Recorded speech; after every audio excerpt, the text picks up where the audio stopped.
Hai semuanya, gimana kabar kalian? Saya yakin kalian baik, diberkati Tuhan Yesus, tidak kekurangan sesuatu yang baik dalam kehidupan kalian. Karena kita semua anak-anak Tuhan dan kita semua ada di dalam rencananya, rencana yang terbaik, bukan rencana kecelakaan, tapi rencana damai sejahtera. Beberapa minggu yang lalu ada dance gitu ya di Amsterdam yang dibuat untuk eksperimen sebenarnya, karena ketika lockdown di Belanda ada banyak sekali orang-orang yang dalam tanda kutip nggak suka dengan diberlakukannya curfew. Curfew itu jam malam di Belanda. Jadi kita ini masuk ke lockdown yang kedua dan kita dari bulan Januari kalau nggak salah ya, kita lockdown lagi dan anak-anak sempat libur beberapa minggu, kemudian sekarang anak saya udah bersekolah lagi, sekitar udah kayak 1 bulan atau 2 bulan ini sekolah lagi. Cuman ada batasan jam malam di mana dari jam 9 sampai 4 pagi nggak boleh keluar rumah. Beberapa orang tuh stres karena di sini biasa gitu ya party. Kalian tahu kan, di sini tuh prostitusi legal, di sini tuh marijuana atau ganja itu legal. Party, minum, mabuk, semuanya tuh udah jadi gaya hidup yang dari anak masih muda sampai nenek-nenek, kakek-kakek pun udah biasa party, clubbing. Yang kayak clubbing di Indonesia tuh kadang digelar dengan besar-besaran, kayak lapangan, pakai lapangan gitu dan semua orang join di dalamnya gitu. Kalau di Indonesia biasa kan kalau lapangan-lapangan kita pakai buat KKR gitu ya. Ya itu beda aja sih, nggak bisa dibandingkan. Cuman begitulah keadaan di Belanda. Yang saya mau sharingkan, gimana perbandingan untuk kita aja ya. Ini untuk kita sendiri aja, menilai diri kita, menyemangati diri kita, dan semakin tahu tujuan kita di dunia ini tuh apa. Kita tuh hidup berbeda dengan orang-orang yang hidup untuk dunia gitu, dan semua orang tuh punya pilihan masing-masing. Kita nggak bisa menghakimi orang, kita nggak perlu ngejudge orang. Yang perlu kita lakukan adalah hidup kita semakin dimurnikan di hadapan Tuhan, dan kalau kita punya kesempatan untuk dekat dengan orang, kita menjadi teman dia, kita menjadi sahabat dia dengan mengasihi dia, dengan mendoakan dia tanpa terlalu perlu menjudge atau menghakimi gitu. Karena kebanyakan orang di sini ya, orang di sini tuh mereka sangat menghargai privasi orang lain, sangat menghargai urusan orang tuh urusan orang, urusanku gitu. Jadi nggak ada kayak ngomongin orang atau ngurusin orang. Tapi di sisi lain, ketika kita di Indonesia, kita sangat memperhatikan orang dalam tanda kutip, memang karena beberapa orang tuh murni hatinya ingin memperhatikan orang itu gitu ya. Jadi mungkin lebih kayak kedengarannya nanti judge atau menghakimi, padahal caranya aja yang salah, padahal intinya dia tuh karena care gitu sama orang tersebut gitu. Tapi di sini tuh orang sendiri-sendiri, jadi menghargai privasi orang, individual sih sebenarnya. Jadi mau orang ngedrugs, mau orang hidup LGBT gitu ya, lesbi atau sesama jenis, nggak peduli di sini gitu. Mereka tuh mengadakan dance ini untuk eksperimen aja, dan yang datang itu 1.500-an orang.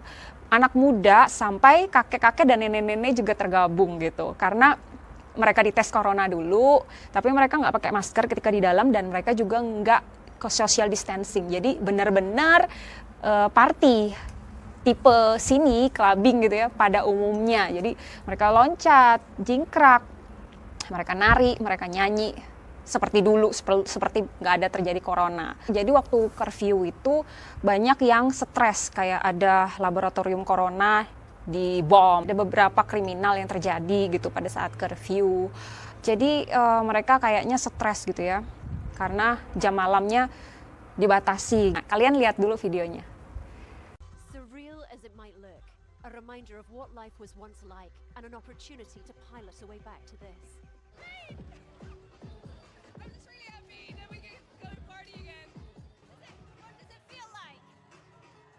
Euphoric! 1,500 people managed to get a ticket for this, and everyone here had to show a negative test before they were allowed in. Everyone is meant to be wearing a mask though, and as you can see, they aren't. Soon, they were all mixing, and the masks had mostly vanished. I really love dancing, so for me personally, it's a big missing to miss this. So yeah, I love it. I enjoy it to the max. Yeah. We've missed each other and now we can go to a party again. This feels like a revelation of freedom again. We're really happy to be able to meet like this again. Yeah. It feels so surreal. Meet different people and like handshake and hugging and like You've been doing a lot of hugging then. Yeah, really. everyone. Like, They'll be tested again next week to see if this event has been the source of an outbreak.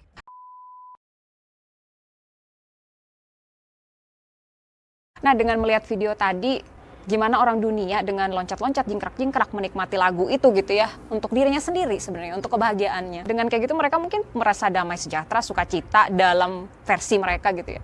Tapi kita sebagai anak Tuhan, kenapa enggak sih kita habis-habisan juga untuk Tuhan? Firman Tuhan katakan, kasihilah Tuhan Allahmu dengan segenap hatimu, dengan segenap jiwamu, dengan segenap akal budimu, dengan segenap kekuatanmu.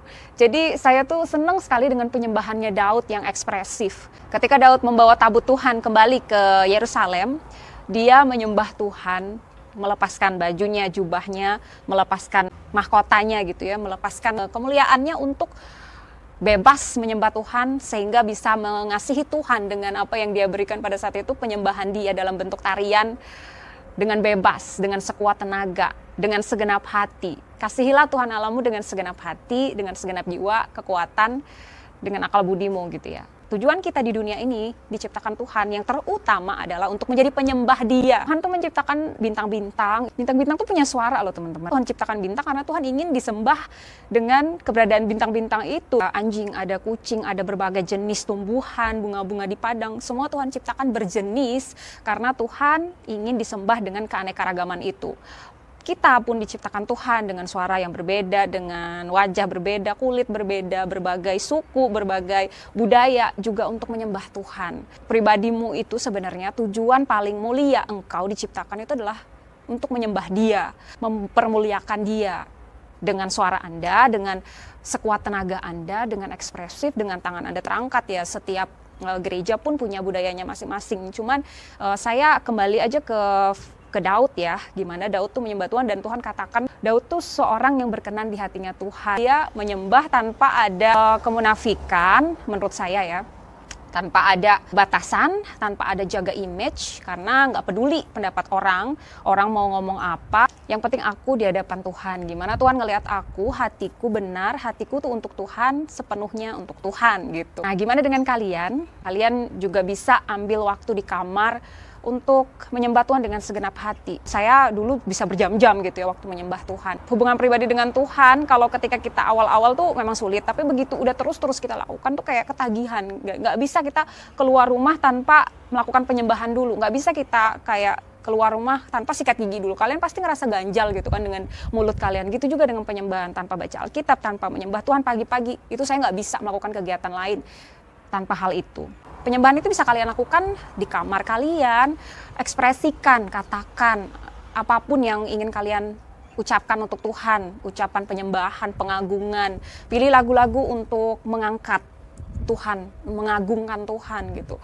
Dan jangan lagu-lagu yang mengasihani diri, lagu-lagu yang memang khusus untuk mempermuliakan Tuhan. Pilih lagu-lagu demikian supaya pikiran kalian, hati kalian terbawa ke penyembahan itu, bahwa kalian memang ingin sedang mengagungkan Tuhan di atas segala-galanya, Tuhan di atas seluruh kehidupan kalian. Kalau orang dunia aja bisa habis-habisan buat sesuatu yang dia tuh nggak tahu tujuannya apa, mungkin hanya tujuan-tujuan semu seperti merasa sukacita atau bahagia atau merasa lepas atau pengen akrab aja sama teman atau apapun motivasi orang, kita nggak tahu, dan itu pilihan mereka gitu ya. Tapi ketika kita menyembah Tuhan, kita melakukannya itu bukan untuk diri kita, tapi ucapan syukur, ungkapan syukur, dan kita tahu bahwa itu tuh menyenangkan hatinya Tuhan, seperti apa yang Daud lakukan gitu. Nah, kenapa kita nggak habis-habisan untuk Tuhan? Kenapa kita nggak ekspresif? Kenapa kita nggak fokus aja sama apa yang Tuhan suka, daripada peduliin katanya orang, daripada musingin apa yang di pikirannya orang tentang kita ketika kita menyembah Tuhan?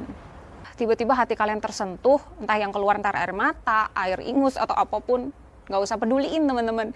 Yang penting tuh hati kalian sedang dipulihkan Tuhan pada saat menyembah. Dan Tuhan bisa berbicara lebih banyak loh pada saat itu ketika Anda menyembah. Penyembahan itu sebenarnya suatu persekutuan yang sangat-sangat penting dalam kehidupan kita, karena ketika firman Tuhan, kita dengar Tuhan yang bicara gitu ya. Tapi ketika menyembah, kita yang melakukan sesuatu, kita yang sedang memberi untuk Tuhan. Dan pemberian yang terbaik yang bisa kita lakukan itu adalah penyembahan kita, bukan uang kita, bukan apapun yang di luar sana gitu ya. penyembahan kita dan kehidupan kita ketika di luar pun harus sinkron dengan penyembahan kita, karena menyembah Tuhan itu harus di dalam roh dan kebenaran. Menyembah Tuhan itu harus di dalam roh dan hidup yang benar. Nah, gimana dengan kalian? Kalian mau menyembah Tuhan untuk lebih ekspresif lagi, lebih nggak jaim lagi, walaupun keadaan lockdown dan di rumah kita menyembahnya, tapi nggak ada alasan dong untuk nggak memberi yang terbaik. Karena Tuhan sedang menilai, karena Tuhan melihat ke dunia ini untuk mencari penyembah-penyembah yang menyembahnya dengan benar, yang menyembahnya dengan segenap hati. Tuhan Yesus memberkati.